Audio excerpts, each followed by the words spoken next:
Hi guys, this is advocate Uksar Ahmad and welcome to my channel learn law. Friends, देश के अलग अलग parts में अलग अलग विभागों के अंदर बहुत सारी इमरजेंसी सिचुएशंस पैदा हो रही हैं। एक तरफ जहां हेल्थ सेक्टर पूरी तरह से चरमराया हुआ है, दूसरी तरफ जो हमारे यहाँ लीगल सेक्टर है उसके अंदर भी बहुत सारी परेशानियां देखने को मिल रही हैं। ऐसे बहुत सारे कैदी जो दिल्ली की जेलों के अंदर बंद हैं। जाहिर सी बात है, कोर्ट्स पूरी तरीके से बंद की जा चुकी है, सिर्फ इमरजेंसी काम हो रहा है। जो रेगुलर मैटर्स हैं उनमें एन ब्लॉक डेट्स लग रही हैं। और ऐसी सिचुएशन में जब हमारे यहाँ पर जेलों की तादाद से 10 गुना ज्यादा कैदी उनके अंदर रखे गए हैं, जेलों के अंदर भी अंडर ट्रायल्स और कन्विक्टेड इनमेट्स के बीच में इन्फेक्शन, कोरोना का फैलने का डर है। फ्रेंड्स, इस इन्फेक्शन और इस संक्रमण से बचाने के लिए दिल्ली हाई कोर्ट ने एक सुमोटो एक्शन लिया है, जिसके अंदर बहुत सारी गाइडलाइंस जारी की रही हैं कि जो अंडर ट्रायल्स और सजा याफ्ता कैदी हैं उनको सिस्टमैटिक वे में जेलों से रिलीज किया जाएगा। दिल्ली के अंदर 3 जेल हैं, एक रोहिणी के अंदर, एक तिहाड़ जेल, एक मंडोली जेल। इन तीनों जेलों के अंदर अपनी कैपेसिटी से ज्यादा कैदी रखे गए हैं। वो क्या क्या टर्म्स एंड कंडीशंस हैं जिनके ऊपर इन कैदियों को छोड़ा जाएगा।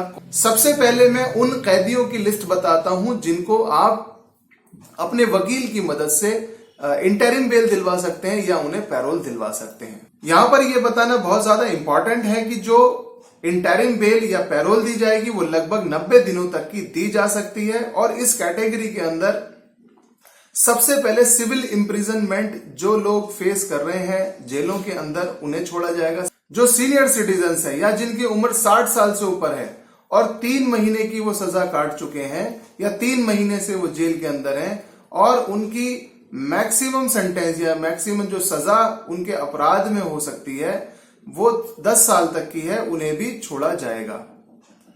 नंबर 5, वो कैदी जिनकी उम्र 60 साल या उससे कम है, पिछले 6 महीने से वो जेल के अंदर हैं और उनके अपराध की सजा 10 साल या उससे कम है, उन्हें भी जेलों से छोड़ा जाएगा।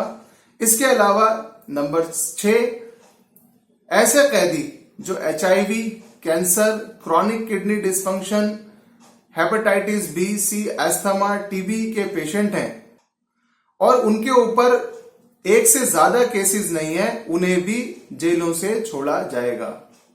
इसके अलावा ऐसे कैदी जो जेल के अंदर धारा 304 IPC के अंदर बंद हैं और उन्हें 6 महीने या उससे ज्यादा हो चुके हैं और किसी और अपराध के अंदर उनके ऊपर FIR नहीं है, उन्हें भी जेलों से रिहा किया जाएगा। उन्हें इंटरिम बेल और पैरोल दी जा सकती है।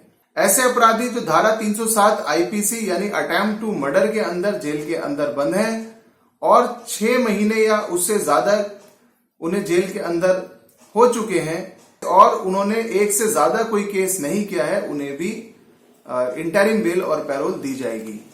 ऐसे लोग जो 304B के मैटर के अंदर जेल में हैं और पिछले 1 साल या उससे ज्यादा का वक्त वो बिता चुके हैं और उनके ऊपर इस तरह कोई और केस नहीं है, उन्हें भी जेल से छोड़ा जाएगा। इसके अलावा 304B IPC के अंदर ही अगर कोई जेल में पिछले 6 सालों से बंद है और उसकी कोई और इन्वॉल्वमेंट नहीं है तो उसके जो घर वाले हैं, जो रिश्तेदार हैं, बहन भाई हैं, उन्हें भी जेलों में से रिहा किया जाएगा। यहां पर इन सारे कैदियों के अंदर जो अपवाद हैं, जो एक्सेप्शन हैं, जिन लोगों को नहीं छोड़ा जाएगा, उनकी भी एक लिस्ट हाई कोर्ट ने दी है। वो भी यहां पर बताना जरूरी है कि NDPS के अंदर जो लोग बंद हैं, पॉक्सो के अंदर जो लोग बंद हैं, धारा 376, 376A, 376AB, 376B, C, D, DA और DB और 376E या एसिड अटैक। इसके अलावा जो फॉरेन नेशनल्स हैं यानी कि विदेशों से आकर भारत के अंदर उन्होंने क्राइम कमिट किया है। इसके अलावा प्रिवेंशन ऑफ करप्शन एक्ट के अंदर या PMLA के अंदर, मकोका के अंदर अगर कोई भी व्यक्ति बंद है उसे भी नहीं रिहा किया जाएगा। इसके अलावा कोई भी केस अगर CBI, enforcement department, national investigation agency यानी कि NIA, special cell of Delhi police, crime branch, SFIO, terror related cases, दंगे से जुड़े हुए केसेस और एंटी नेशनल एक्टिविटीज और अनलॉफुल एक्टिविटीज प्रिवेंशन एक्ट यानी कि यूएपीए के अंदर अगर कोई कैदी बंद है, इन लोगों को जेलों से नहीं रिहा किया जाएगा। इसके अलावा एक और इंपॉर्टेंट डिसीजन जो दिल्ली हाई कोर्ट ने दिया है वो ये है कि ऐसे लोग जो सजा याफ्ता हैं, यानी कि उनको सजाएं दी जा चुकी हैं, वो अलग अलग अपराधों के अंदर जेलों के अंदर हैं, अपनी सजाएं काट रहे हैं, ऐसे लोगों की भी 5 कैटेगरी दिल्ली हाई कोर्ट ने बनाई है और ऐसे लोगों को भी एक छूट दी गई है। वो छूट क्या है वो भी मैं यहां पर बता देता हूं कि उनकी सजा माफी की गई है। वो सजा माफी कितनी है कि ऐसे कैदी जो 10 साल तक की सजा जिनको हुई है और वो 9.5 साल जेल के अंदर काट चुके हैं, अब अगर उनके 6 महीने बचे हुए हैं तो वो 6 महीने माफ करके उन्हें जेल से रिहा किया जाएगा। इसी तरीके से 7 साल तक की सजा जिन्हें हुई है और 10 साल से कम पीरियड की उनको सजा है, तो ऐसे व्यक्ति को भी छोड़ा जाएगा। अगर उसकी सिर्फ 5 महीने की सजा रह गई है, उन 5 महीने को माफ कर दिया जाएगा। तीसरी कैटेगरी में 5 साल तक की सजा है लेकिन 7 साल से कम है और उसको 4 महीने की छूट दी जाएगी। चौथी कैटेगरी के अंदर 3 साल तक की सजा है लेकिन 5 साल से कम है, उसे 3 महीने की छूट दी जाएगी। और 5वीं कैटेगरी के अंदर 1 साल की सजा है लेकिन 3 साल से कम है, उसे 2 महीने तक की सजा में छूट दी जा सकती है और उन्हें जेलों से परमानेंटली रिहा कर दिया जाएगा। दिल्ली हाई कोर्ट की तरफ से ये ऑर्डर दिया गया है।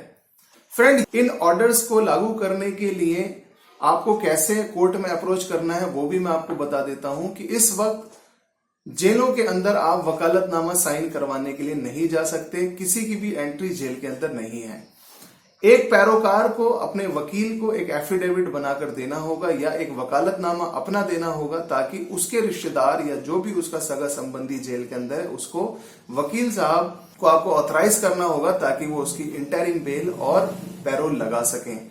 जो भी इस वक्त जमानतें दी जा रही हैं, चाहे वो इंटरिम बेल है या पैरोल है, उस पर पर्सनल बॉन्ड पर छोड़ा जाएगा। कोई भी श्योरिटी यानी कि जमानती अलग से पेश इसके अंदर नहीं किया जाएगा। फ्रेंड, दिल्ली के अंदर कोई भी व्यक्ति जिसको इंटरिम बेल लगवानी है या पैरोल लगानी है वो लर्न लॉ टीम से कांटेक्ट कर सकता है। हम आपकी इसमें पूरी तरह से हेल्प करने की कोशिश करेंगे। शुक्रिया।